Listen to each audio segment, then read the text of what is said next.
सूर्य चिन्ह लिएर आउनुभयो, त्यसपछि कलम चिन्ह लिएर आउनुभयो, त्यसपछि तपाईले तारा चिन्ह लिएर आउनुभयो। तपाईले हामीले के गर्यो, तपाईलाई विश्वास गरेर तपाईलाई उदिने, तपाईलाई विश्वास गरेर हामीले के भनेर दिने, यसको जवाफ मलाई दिनुस्। एउटा कुरा, तपाईले आज 3 चोटि पार्टी चेन्ज गरेर आउन भने जनताले एउटा कपडा चेन्ज गर्न सके छैन। पर साल तपाईलाई क्वेसन गर्दा मैले यही कपडा लाएर यहाँ म आथे नि, म यही मेरो फोटो देखाइदिन्छु तपाईलाई, यही कपडा लाएर म यहाँ तपाईलाई क्वेसन गर्न आथे। मैले आज एउटा कपडा चेन्ज गर्न सकेको छैन, तपाईले पार्टी चेन्ज गरेर आउनुभयो। तपाईलाई विश्वास गरेर हामीले भोट कसरी दिने?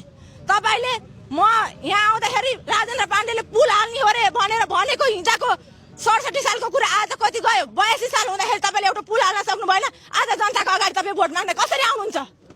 तपाईले यो गरेर त्यो गरेर तपाईले कतिवटा भन्नु हो? तपाईका खल्तीबाट ल्याएर हालेर तपाईको ताल्तीको बेचेर ल्याएर हाल्नु भएको छैन होला नि। सबै जनताको कर काटेर तपाईले सब एक पसलबाट उठाएको दुनियाँको भ्याट उठाएको पैसाले तपाईले गरेको होइन? के गर्दै हुन्थ्यो जस्तो तपाईले गरेको होइन? अब युवा बुढापाका रियाले बुढाउला फ्याँकिने हो। युवा उहाँहरू जस्तो जेन्जी पुस्ता आउनै पर्छ।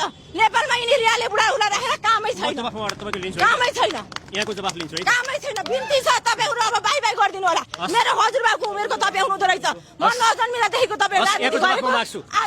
तपाईले किन गर्नु? उहाँले निकै मार्मिक प्रश्न गर्नुभएको छ। बहिनीलाई धेरै धेरै धन्यवाद।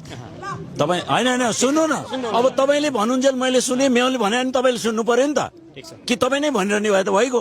ल ल